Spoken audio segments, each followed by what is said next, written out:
वंदे मातरम। मैं विजय ठाकरे आपका स्वागत करता हूं स्टेप अप एकेडमी पर। आज हम लोग बात करने वाले क्लास 12th के जो स्टूडेंट्स हैं मेरे, उनके लिए मैं लेके आया हूं chapter number 1 Indian economic development का, जो है on the eve of independence. तो लेक्चर नंबर 5 में हम लोग बात करने वाले हैं कि हमारा जो एग्रीकल्चर सेक्टर था उसकी क्या स्थिति थी, और हमारा जो एग्रीकल्चर सेक्टर है वो हमेशा हमारे लिए बैकबोन की तरह रहा है। तो बट ब्रिटिशर्स के आने के टाइम पे आने के कारण क्या क्या परेशानियां हुई वो हम लोग आज डिस्कस करने वाले हैं, क्योंकि बहुत ज्यादा वो हैम्पर्ड करके गए हमारे तीनों सेक्टर को। हम लोग बात करें यहाँ प्राइमरी सेक्टर की, हम लोग बात करें यहाँ सेकेंडरी सेक्टर की, या हम लोग बात करें यहाँ पे टर्शरी सेक्टर के, तीनों सेक्टर को यहाँ पे हैम्पर्ड करके गए। चलिए हम लोग समझते हैं उस समय हमारी कंडीशन क्या थी। इंडियन एग्रीकल्चर एग्रेरियन मेनली अगर देखा जाए तो हमारी जो इकोनॉमी है वो एग्रेरियन इकोनॉमी थी, और हमारे यहाँ एग्रीकल्चर बहुत ज्यादा एबंडेंस में होता था। 85% लाइव्ड इन विलेजेस डायरेक्टली और indirectly livelihood on agriculture. 85% people resides in the rural areas, मतलब वो शहरों में ना रह के गांव में रहते थे, क्योंकि शहरों में तो ब्रिटिशर्स रहते थे, और वहां का उनका जो लाइवलीहुड था, मतलब उनकी जो दिनचर्या थी उसमें एग्रीकल्चर ही था। सब कुछ, कमाई का साधन भी, रहने का साधन भी, और सब कुछ जो था उनके लिए एग्रीकल्चर था। यहाँ पे agriculture production low due to expansion in aggregate area under cultivation. धीरे धीरे करके एरिया अंडर कल्टीवेशन बढ़ाया गया, बट फर्टाइल लैंड ना होने के कारण, बहुत अच्छी क्वालिटी ऑफ सॉइल ना होने के कारण कहीं ना कहीं हमारा जो कल्टीवेशन है वो तो बढ़ा, बट यहाँ पे जो प्रोडक्टिविटी है वो क्या हो गई, यहाँ पे कम हो गई ड्यू टू लैंड सेटलमेंट। अब वहां पे एक सिस्टम स्टार्ट हो गया लैंड सेटलमेंट, जिसको हम लोग परमानेंट सेटलमेंट या जमींदारी सिस्टम भी बोलते हैं। यहाँ पे ब्रिटिशर्स ने क्या किया, उन्होंने कहा कि जो जिस जगह रह रहा है वो उसी जगह पे काम करेगा और उससे वहां से टैक्स वसूला जाएगा। तो यहाँ पे प्रॉब्लम ये हो गई कि अगर जिस साल एग्रीकल्चर नहीं होगा तो फिर आउटपुट नहीं आएगा, फिर तो उनकी जमीनें जो है किसके हाथ में आ जाएगी दोस्तों, यहाँ पे वो आ जाएगी ब्रिटिशर्स के हाथ में। तो ये कहीं ना कहीं जो जमींदारी सिस्टम था, ये पीजेंट्स के जो अधिकार थे, जो उनके पास सब पैसा था, वो सब लेके चला गया यहाँ पे। अब आगे बात करते हैं, यहाँ पे ये सबसे पहले कहां पे स्टार्ट हुआ भाई, in Bengal presidency in eastern states, but condition of agriculture was not improved. भाई ये इंप्लीमेंट तो कर दिया जमींदारी सिस्टम, बट प्रॉब्लम ये थी कि एग्रीकल्चर बहुत अच्छी नहीं हो रही थी, मतलब प्रोडक्शन बहुत अच्छा नहीं हो रहा था। जब प्रोडक्शन अच्छा नहीं हो रहा तो टैक्स कैसे देंगे भाई जमींदारों को।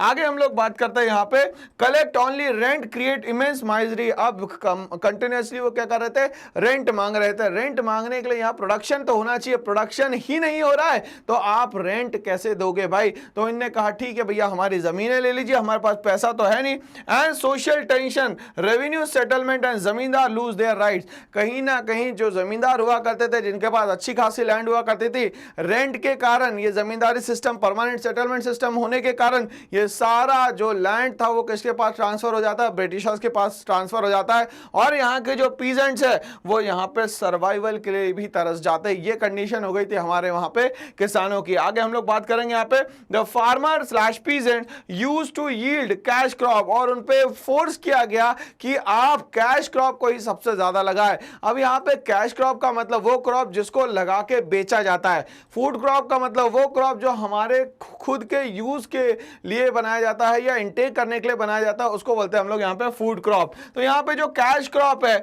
वो यहाँ पे फोकस किया गया कि आपको उसी का एग्रीकल्चर यहाँ पे करना है। Due to commercialisation of agriculture use for food crop irrespective of cash crop, कहा गया कि कैश क्रॉप को ज्यादा फोकस करके लगाना है और फूड क्रॉप को कम लगाना है। ध्यान से मेरी बात को सुनिएगा यहाँ पे।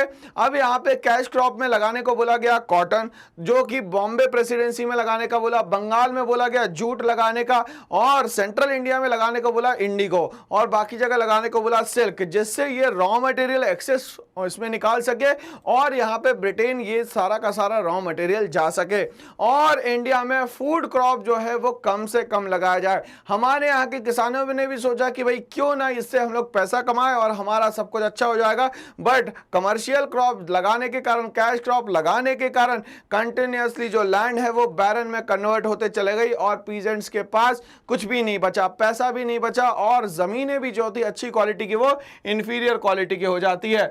आगे हम लोग बात करेंगे यहाँ पे, Indian agriculture was starved of investment in terracing. अब यहाँ पे कहा गया कि जो एग्रीकल्चर था उसको पैसा लगता है, मतलब उस जमीन को अच्छा बनाने के लिए पैसा चाहिए, मगर वो पैसा ब्रिटिशर्स देने को तैयार नहीं थे।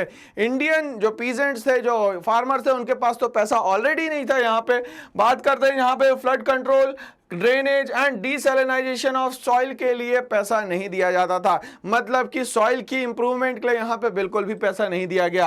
A large section of tenants and small farmers, जिनके पास जमीनें बहुत कम थी, उनके साथ तो और ज्यादा प्रॉब्लम हो गई। Share croppers neither had resources and technology, न इनके पास बहुत अच्छी रिसोर्सेस थी, ना बहुत अच्छी टेक्नोलॉजी थी कि ये क्रॉप का प्रोडक्शन जो है बहुत अच्छे से यहाँ पे कर सके। Nor had incentive to invest in the agriculture, ना उनके पास पैसे की कहीं से जुगाड़ थी कि वो लोग यहाँ पे एग्रीकल्चर अच्छा कर सके या उसमें इन्वेस्टमेंट यहाँ पे प्रॉपर कर सके। तो इस तरीके से एग्रीकल्चर सेक्टर हमारा जो था बहुत ज्यादा हैम्पर्ड करा गया था ब्रिटिशर्स के थ्रू। तो ऐसी और वीडियोस के लिए बने रहिए मेरे साथ। करना एक छोटा सा काम, इस चैनल को लाइक शेयर सब्सक्राइब करना ना भूले। Thanks for watching all.